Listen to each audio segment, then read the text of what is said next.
Alright, good morning fellas. Today we are in the Huey. We are in the Persian Gulf, and we've got some cargo to move from one end of the runway, which is right over that way, to an island that they're developing not too far off the coast here. So we're going to do that this morning. It's a beautiful day. It's about 7 a.m. Got some haze in the air. We got the sun coming up. It is beautiful today. So I'm going to jump over to my co-pilot seat because that's where I like to fly out of. So here I am in the co-pilot seat. While I'm here, let me make sure that I'm centered in my control panels. Here's my control panels, and as you can see, I am pretty centered. It's a little bit off, but you know, hey, I love it. It's good enough. All right, so we're good there. All right, so one thing that I always do when I'm doing sling loading is the Huey and all these aircraft that are in DCS don't have a cargo shield window, so I can look down and look out and see what's happening in my cargo. Only thing I have is my crew chief. So what I do is I assign my camera 4 button, or F4, which is a camera mounted on object, I believe. And then I like to position it right about over here somewhere. I'll use my mouse to flip it around. This way I can refer to an outside camera so that I can see what my load is doing. And I like it right about there. Typically looking down when I'm doing sling loading, so I like it right about there. So I can jump from my internal camera, from my co-pilot position, to my external camera. That way I can see what my cargo's doing, and I do that by hitting my USB buttons on my collective. These guys right here, as you can see in the pilot shot of me, the real shot. That's where I have assigned those bindings to that. So that's my exterior. There's my internal. All right. Let's get out of here. Let's get rid of this thing. I don't like flying with any of this, and I don't like flying with the co-pilot, even though it is me with my face on him. All right, so let's get up and go do this. Let's do a quick hover test. See how we feel. Make sure everything's looking good. I'm liking it. I feel like I got a good feel for the aircraft. All right, let's get out there and go do this. So I know that this cargo is right over here at the end. I'm going to steer clear of those light fixtures there, and we're going to do the fuel tank first. So let's get our way over to that. Now if you're new to sling loading, it's quite challenging. You have got to learn how to hover first. Once you master the hovering, then everything else is just second nature, man. Alright, so we're going to work our way over to it. As I get closer, the crew chief's going to walk me into it. That red smoke is indicating which cargo, which package I'm going to pick up. So I'm going to make my way over to it. And again, there's my exterior camera. So I'll make my way over to it. That smoke is going to clear. He's going to walk me into it. Right. In position. Look. She's hot. Come on, baby. I thought I was in position, bro. There we go. Now I've got a very short cable. As you can see, it's very short. It's 5 meters, so if I'm not mistaken, it's 3 feet per meter. So that's about 15 feet of cable, which I like. In this case, everything is flat, so I don't need a really extended long cable because I'm trying to get around trees or anything. So it's a lot easier to control. It doesn't swing as much. And if it starts to swing, I can pull it back in. Now this, it's not a box, so it's not as wind resistant. It's going to flow through the air a little better than a square box would be. And you see when I pick up those cargo, the other 2 cargo boxes, those are a pain in the rear end because they just catch the wind, man, with all those flat surfaces. So they'll swing quite a bit. But this guy, pretty level flight. He's flying pretty good. So this little island that we're going to drop off is right in that general area right over there. So I'm going to kind of maneuver over this little dog leg that sticks out here. So I'm not trying to go too high. As you can see, there's nothing in the air except for me. So I'm at about 3,000 feet or so. I'm going about 60 knots. I really am probably going too fast. I'm going to just try and take my time in getting there. It's a beautiful morning. See that haze? That little fog? It's beautiful. It's a new feature they put on DCS. It's amazing. Now you got to turn it on. You can tell it to be automatic, or you can turn it off, or you can set it manually. I like to set it manually, because that way I know that it's there. So this I have it set at about 7,000 feet of visibility, and the depth of it is about 800 feet or so. We're looking good still. So again, I'm at about 60 knots. I'm at about 4,000 feet now, which is way too high. It looks good though up here. Shit, it's beautiful. See, if I hold my head straight, you can see that the cockpit is jumping around. Not so much right now, but when I put a box on it, man, the aircraft starts doing this because that box is catching all that wind. This one, not so much. All right, so there's my that lit up area. That's where I'm going to drop it off. This is that little island they're developing. See, you can see how all that's doing on its own. That ain't me moving it. That's the aircraft. It's swaying back and forth. That's because the box, the cargo is getting crazy on me. All right, so let me start slowing myself down. I like to creep into these things. Crab them in from the left like this. See if I can just pull it in that way. Now this package is about 800 pounds. When you set up these missions, you lay down a cargo, you can tell it what weight you want it. In a Huey, I don't like going more than about 900 pounds. I think it's kilograms, I think is what they call it. But this is too heavy, man. It just can't lift it. And then if you get in trouble where you're kind of coming down, man, it just pulls you to the ground. You're just hosed. All right, so you can see this lit up area. That's where I'm going to drop it. Got a little bit of sway going. Stand the ground. Stand the ground. Spinner. Stand the ground. Stand the ground. All right, quit moving so much. Stand the ground. All right, I'm going to just bring her down. Stand the ground. There we go. Stand the ground. There we go. On the ground. On the ground. On the ground. On the ground. How am I not on the fucking ground? On the ground. Oh. I jacked that box up. Let's see, did I? Hold on, take a look at it.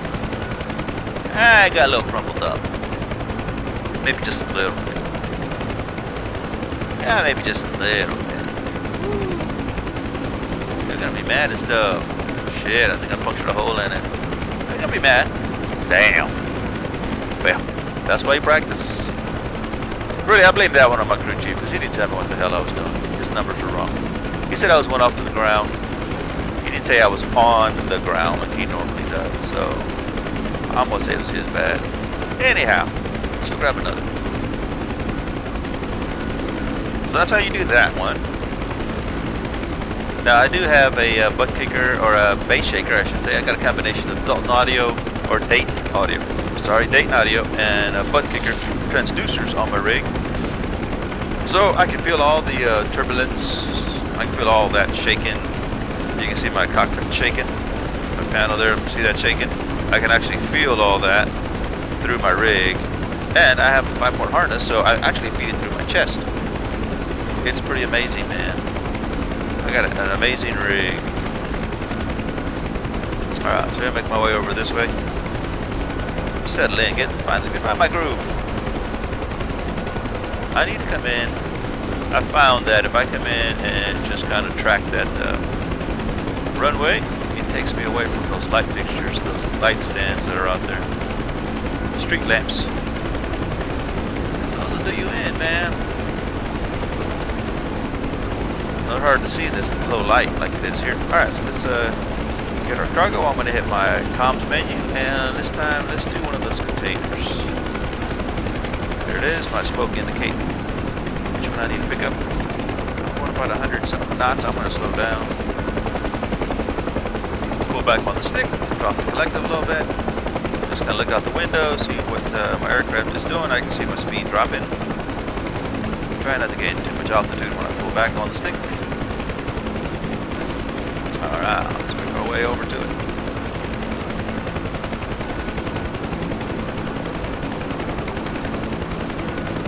So if you're interested in doing helicopter stuff in DCS, I would recommend you get the Huey because it is the easiest to fly. learn how to fly, learn the basics, and then you can step up to the Apaches and all the others that are there. Huey, for me though, for my system, I play off of a gaming laptop. I got a 3070 card, I got about 40 grams. I got about 40, there we go. I gotta be focused for a minute. In position, hook it up. Take her up. Ooh. Pull that one across the ground. Alright, so now we're going to be careful with these because this is a box. These guys don't fly in the air worth a dog. We'll give a little bit of left rudder. Flip me around. Yep. This guy, I'm taking it easy. I'm not going to go very fast on this one. Alright. So as I was saying, I've got about 40 gigs of memory on my card. And the Huey just doesn't do a whole lot, require a lot, you know, so it's real smooth. I get a typical 36 frames per second, which I'm happy with, because it's just perfect, it's beautiful. Now there are some other aircraft, I like flying the OH-58 as well, and that one does cause a little bit of stutter, real slight. I would say that if the Huey's 100%, that's about 97, 98% smooth. But you can tell that it's not quite there yet. And I don't know what it is about that OH-58, it just consumes more computer power, I guess. But at some point, I'll break down and get me a real gaming computer, and then it'll be on. But the Huey's amazing. It's a good utility aircraft. I'm a utility type of flyer. I'm not in so much into the shoot 'em up types things. I'm definitely a utility guy. All right, so I'm seeing my target. There it is, right up there, that island. That's where we're going. All right, I'm about 50 knots. Just watching that box until I see it jumping around. Oh, that box. See how it does my aircraft. So if I hold my head straight, you might be able to see it.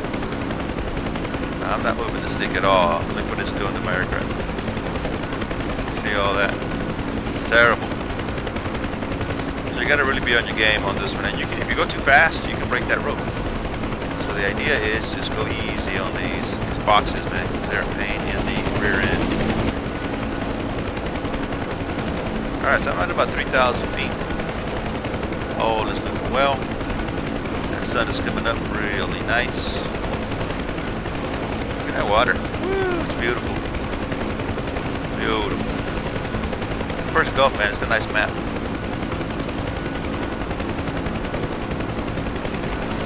Alright, we're at about 40 knots and about 2,500 feet. Start making my way down. That package is looking pretty steady there. I like it. So if you guys are into VR, know that you can use your controllers for your HOTAS. You don't need to buy a HOTAS. Like me, I'm using my controllers. Now, I did create a rig to accommodate my controllers, which makes it, but you know what happens because of that? It's so authentic to the real aircraft. Because it's the collective is center stick. Let's see if I can focus over here and get this bad boy over. It's center stick just like the actual aircraft. My collective, it is, my collective is very authentic to the actual aircraft. And as you can see, I can pull my hands, my controllers, and I can move knobs and things on the, this is going to be nice. Alright guys, I got you. Here's my, so I'm drop it over here by them. Alright, so I've got a release button over on my collective. Alright, I released it. So we did. Oh yeah, look at that box. That's a nice box. That's a nice drop. Hell yeah, look at that. I'll take that. Alright, let's go grab another. Well, we got what I was talking about. Anywho, let's go grab some more. So the idea is, you know, if you're going to do sling loading, or as a utility pilot, man, you got to do a lot of practice. You just got to hone those skills, because it's cargo, you know, sling loading, it's tough. You got to know your aircraft. And again, I'm doing oh, I know what I'm talking about. I was talking about the controllers. Because I'm in VR, man, it's so immersive. I mean, I can look around, I can see things, I can feel everything with the base shaker. And then again, I can grab things, I can move things because my hands are my controllers. You know, it's bad to the bone, man. So if you're doing, you're gonna get into the VR space, you don't need to have a HOTAS. You just gotta build the rig like I did. And I got videos to show you how to build the rig. And it's not very expensive at all. You know, all of it, well, my collective and my cyclic rather, and my collective, it's all made out of PVC tubing that I just painted. So that's not expensive at all. It's 1 1/4 inch PVC tubing. Works fine. I had to mold this part where the controller slides in. I had to mold this so that it would fit, but that's easy too. You just got to get a heat gun, heat it up, slide the controller in it. Just be careful not to fry your controller because it's hot. But that's how you mold it, and then it actually holds the buttons and everything together for you. It's an awesome design. All right, so let's focus here. Let's get some more. Let's do one more. Let's do a barrel this time.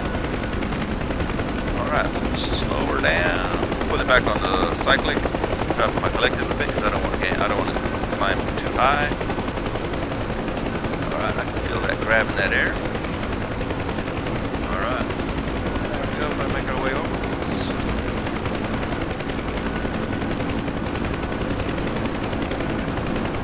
And again, even though my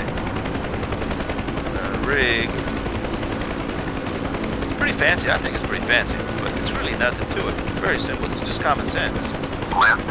Very simple to create. And again, I've got a video to show you how to do it. You can take my ideas and make them your own, you know, kind of design. All right, load me up. Jump a bit. There we go. Come on. Where are you? All right. Hook her up. Oh, I gotta go to the right, left there. Forward. Oh, come on. 3. In position. All right, move me up. It's hot. Come on. In position. Left. 5. Bam. In position. Shoot hot. There we go. All right. Cargo is hooked. There we go. Now these guys are super light. Line is tight. It's only about 400 pounds or Meters so. on the ground. All right. Rope is hanging steady. All right. Stand the ground. These guys got to go a little bit faster. I think this is going to be the last one I'm going to drop. So if you stuck with me this long, I appreciate it. Appreciate the effort, your support. Like, share, and subscribe. Those things definitely go to help the channel. I just monetized it a few months ago, and I actually got my first deposit. Wow. I was like, hey, this shit does work. I was pretty impressed, man. Of course, it took me like 3 years to get here, but, you know, it's a little hobby that I do, and I can make a little bit of money on it every now and then. It's a good thing. A little dinner money. There's no way I'm going to quit my real job or my business to do this full time. Not unless you guys really support me. And of course, I got to create content. It's just too much content to create, man. Those guys that are doing the influencer type of, you know, lifestyle, holy shit. I mean, it's a job, man. It is a job and a half. I've been in the video production business just about all my life. I mean, since I was probably, I don't know, 16, 17. I was a photographer. I'm 60 years old now, so I've been doing video and photography on the professional level since I was like 19 years old. So I know production, I know equipment, I know all that, I know what it takes. And to have to produce something every day or every other day, holy shit, man. You just get to a point where it's just too much, for me anyway. I'm a very creative person, but man, I can only be creative so many times, you know, a week. I just gotta have to give my brain a rest. But those guys that do it full time, man, more power to you. Now you can make a shit ton of money if you got the right content, but man, it is a lot of work. A lot of work. Now, granted, I love production. I love the video production. I'm a retired Air Force photographer, videographer, so I spent many hours at Black Hawks and things like that, doing all kinds of training missions. I mean, all kinds, man. Plane crashes, all kinds of things. Survival, actual rescue people, all those things. It's pretty amazing. I had an amazing run in the Air Force. And then I did it professionally as well. I was in the Air National Guard, so I was able to do both, a civilian job and that. So I work for ESPN. I work for professional football teams, baseball teams, soccer teams here in Texas. So, you know, I've had great opportunities, man. But to have to do it every single stinking day, it's a little bit too much. Anyway, I said all that just to tell you, hey, I appreciate your support. Alright, let's see what I'm doing here. Get this thing to stop moving so much. Alright, I want to drop it. Alright, come on. Here we go. I'm releasing. Let's see what we look like. Okay, just jump back a bit. Hey, I didn't blow them up. I think I a little dented. Alright guys, so I'm gonna call that good. I hope you enjoyed the video today. Look at that. Every single package is jacked up. Let's take a look. Alright guys, so again, man, I appreciate you guys hanging in here this far. I almost hit that tree. Probably lost my skids. Alright guys, so again, appreciate it. Follow along, share, like, subscribe, leave a comment, man. I always like to talk to you guys. If you got any questions about my rig, give me a shout. You got questions about DCS, my settings, I got videos for all that stuff. So give me a shout, let's communicate. Have an awesome day, man. See ya.